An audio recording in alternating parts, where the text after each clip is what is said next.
After reading The Gap and the Gain, I realized how easy it was to transition from a gap mentality to a gain mentality.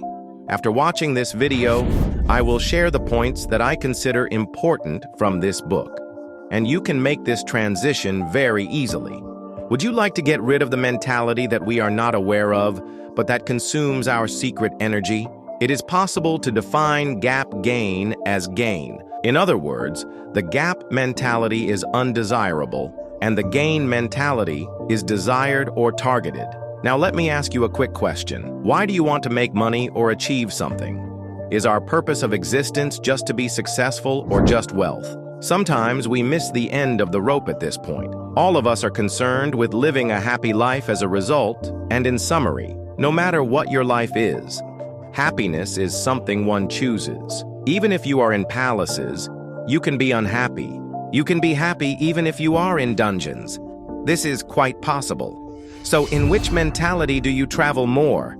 If you are experiencing a gap state, as mentioned in the book, you need to go a little deeper to get rid of this mentality. Have you ever been envious of your friend's vacation or your cousin's magnificent wedding, especially on Instagram? We have become so interconnected with the internet or social media that we witness the lives of others closely as if we were in them. The thing to watch out for in this testimony is comparing yourself to others and feeling like you're missing out. And a term we've heard a lot lately, FOMO, fear of missing out, fear of missing something. The feeling that arises in this situation is that your life is not ideal and that there is a gap between your ideal life and your current life.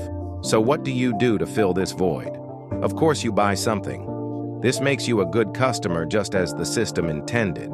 We need to stop comparing ourselves to others. Does a big house or a flashy car alone make you happy? The only thing that can make you feel happy and fulfilled is living by your own internal standard of success. So what is this standard? It's okay if you don't have an answer you can give right away. You're not alone in this.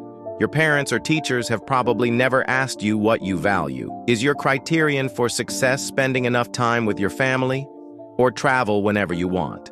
You still have to decide for yourself what is truly valuable and important to you. Take some time to think about it and then make a list of 10 things available when you're ready. Note that your list will not be the same as anyone else's. The next time a new job or other opportunity comes your way, ask yourself, does it meet the requirements on my list? If the answer is no, the opportunity is not for you, no matter how prestigious. Countless studies have shown that a positive mind allows you to perform better. Your self-confidence increases, you think more creatively, you become better at adapting to changing conditions. When you feel stressed and negative, you go into survival mode. This destroys your ability to look at things in detail.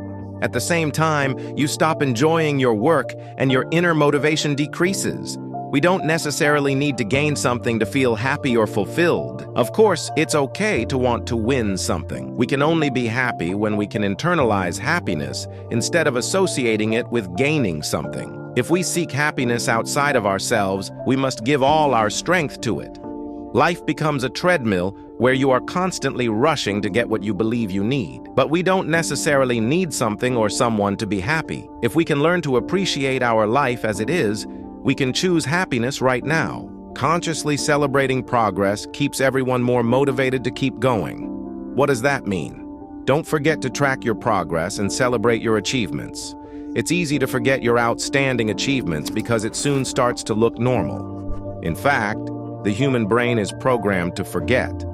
When you master a new skill, your brain allows you to unconsciously use it on autopilot. Most of the time, you are not even aware that you are doing something new.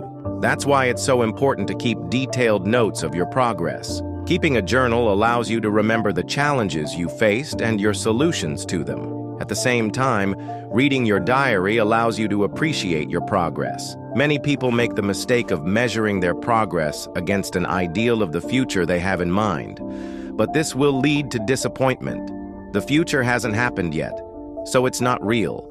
But the past is real. Measuring your specific results against the background allows you to truly understand how far you've come. Take a moment to think about where you were in your life 10 years ago. How were you spending the time? What did you think was important? What happened in those years? Make a detailed, specific list of everything you've accomplished during that time. Make sure you don't just include advancement in material wealth or social status, but don't forget to focus on how your mindset evolves. Were there any difficult or stressful events that taught you valuable lessons? What were those lessons? Now repeat the exercise, reviewing the gains you've made in the last 3 years or even the last 90 days. Doing this exercise consciously will give you confidence and motivation. It will also give you a clearer idea of where you want to go. How you see your life shapes how you live it. Unhappy people are less resistant to viruses. They get sick more often. Studies show this. A research study is conducted on a group of 84 women who clean hotel rooms for a living.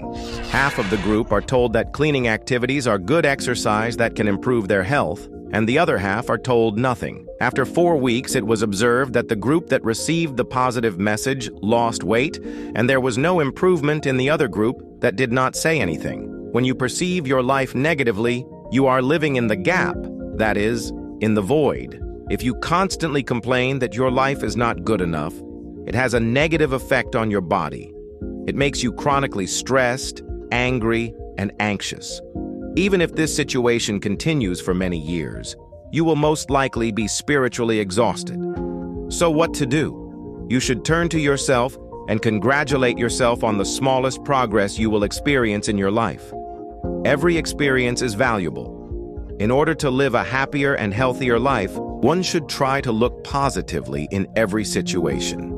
Ask a trusted friend to warn you whenever you fall into this negative space. Achieving this mindset actually takes a bit of practice. Write down your achievements so far. Write down what you have learned, what lessons you have learned, even from the unpleasant things you have experienced, and reflect on them for a while. Over time, the gain perspective will become a habit, just like the gap mentality once was. Lesson: use the last hour of the day to celebrate your wins and plan for future achievements. The last hour before going to bed is one of the most important moments of your entire day. How you spend this last time will affect your sleep and productivity for the next 24 hours. But most people waste those 60 minutes mindlessly scrolling through their smartphones. It has been proven that smartphones overstimulate the brain at night, making it difficult to fall asleep. Therefore, if you use your phone before going to bed, you will most likely wake up dizzy and anxious. To get rid of this situation, you need to turn that hour before bed into an opportunity to change the way you sleep and plan your days better. For this, put your smartphone aside at least half an hour before going to bed. Instead, grab a pen and a piece of paper. Think about the day you spent. Specifically, consider the 3 wins of the day and write them down. Remember, these are your subjective achievements, not anyone else's. If doing laundry is often a hurdle for you, then being able to wash loads of clothes will definitely be a good win. In addition, as you jot down your achievements, think about the 3 wins you want to get the next day. This simple app will transform your days and nights. Clearly articulating your daily achievements and your goals for the next day allows your brain to subconsciously begin to process them. You sleep peacefully and wake up feeling a sense of purpose.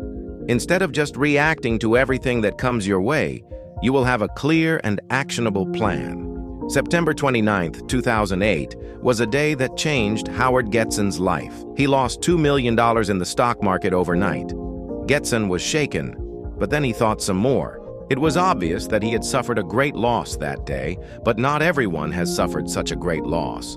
On the contrary, some traders made enormous fortunes overnight. Why had other people's strategies worked but not his? What could he learn from them? Getson thought about this all night, and by morning, he completely changed his mind. Rather than mourn his loss, he now saw this experience as a chance for transformation. Getson's engineers began developing innovative software that uses artificial intelligence to adapt to changing market conditions. Losing $2 million could haunt Getson for the rest of his life, but he didn't allow it.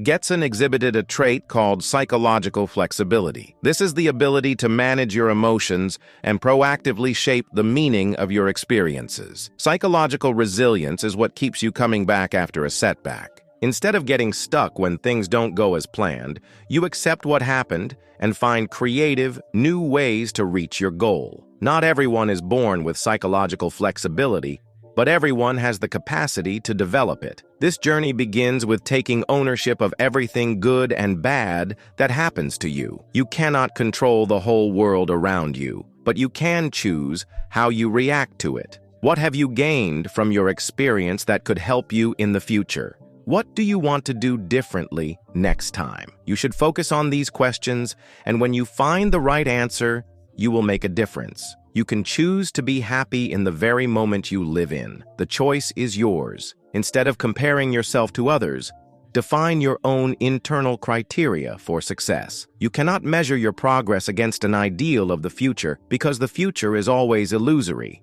Instead, measure your progress against your history. Instead, give yourself 5 minutes to really grieve, pout, and beat yourself up after a disappointment. In other words, use these 5 minutes to truly embrace the gap, but then think about how you've benefited from the experience and how much progress you've made. Consciously switch to the win mentality.